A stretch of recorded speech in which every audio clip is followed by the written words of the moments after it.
ரம்ஜான் பண்டிகையை முன்னிட்டு பாலிவுட் முதல் ஹாலிவுட் வர நேற்று பல படங்கள் வெளியாகியிருக்கு. மலையாளத்துல வெளியான ஆவேசன் திரைப்படம் நல்ல வரவேற்பை பெற்றிருக்கு. அதே போல பாலிவுட்ல வெளியான மைதான் திரைப்படமும் வரவேற்பை பெற்றிருக்கு. படே மியான் சோட்டே மியான் ஆக்ஷன் காட்சிகள் நல்லா இருக்கு என்றும் கதை சுதப்பல் தான் என கலவையான விமர்சனங்களும் குவிஞ்சிருக்கு. தமிழ்ல இந்த ரம்ஜான் பண்டிகைக்கு 2 படங்கள் வெளியாகி இருக்கு. விஜய் ஆண்டனி நடித்த ரோமியோ மற்றும் ஜிவி பிரகாஷ் ஐஸ்வர்யா ராஜேஷ் நடித்த டியர். இந்த 2 படங்கள்ல முதல் நாள் வசூல்ல டியர் படத்தை விட ரோமியோ படம் தான் அதிக வசூல் என தகவல்கள் வெளியாகி இருக்கு.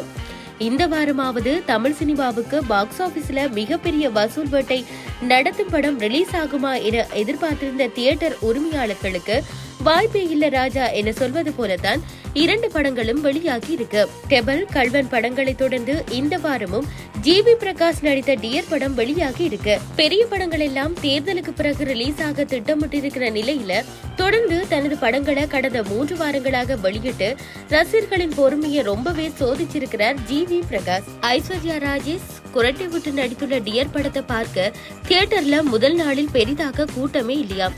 விநாயக் வைத்தியநாதன் இயக்கத்துல விஜய் ஆண்டனி, மிருணாளினி ரவி, ஜோகி பாபு உள்ளிட்ட பலர் நடிப்புல ரொமான்டிக் காமெடி படமாக வெளியாகி இருக்கும் ரோமியோ படத்துல சில குறைகள் இருந்தாலும் ரசிகர்களை கொஞ்சம் சிரிக்க வைத்து அந்த படம் வெளியே அனுப்பியிருக்கு. ஆனா படத்தின் கதை பல 100 படங்கள்ல பார்த்த கதை என்பதால பெரிதா பிக்கப் ஆகுமா என்பது சந்தேகம்தான். ஜிவி பிரகாஷ் நடிப்புல வெளியாகி இருக்கும் டியர் படத்தின் முதல் நாள் வசூல் 50 லட்சத்திற்கும் குறைவுதான் என அதிர்ச்சியான தகவல் வெளியாகி இருக்கு.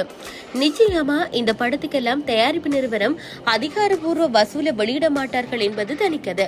OTT உரிமம் விற்பனையாவது வைத்துதான் ஜிவி பிரகாஷ் படங்களே வரிசையா ரிலீஸ் ஆகி வருகின்றன என அவரே மேடையில கூறியிருக்காரு. ஆனா தியேட்டர் வசூலை டார்கெட் செய்ய வாய்ப்பில்லை. விஜய் ஆண்டனி நடிப்புல இந்த வாரம் வெளியாகி இருக்கும் ரோமியோ திரைப்படம் முதல் நாள்ல 1 கோடி ரூபாய் வசூலுடன் நல்ல துவக்கத்தை கொடுத்திருக்கு. மலையாள படங்களே இப்போ முதல் நாள்ல 7 முதல் 10 கோடி வசூல சிறு பட்ஜெட் படங்களே அள்ளி வார நிலையில ரோமியோ வசூல் ஹாலிவுட் பாக்ஸ் ஆபீஸுக்கு மிகப்பெரிய வெற்றி படமாக மாறுமா என்பது டவுட் தான். ஆனா விஜய் ஆண்டனிக்கு வெற்றி படமாக மாற வாய்ப்புகள் கொஞ்சம் இருக்கிறது. இந்த வாரம் முடிவுல அது தெளிவாக தெரிந்து விடுமா?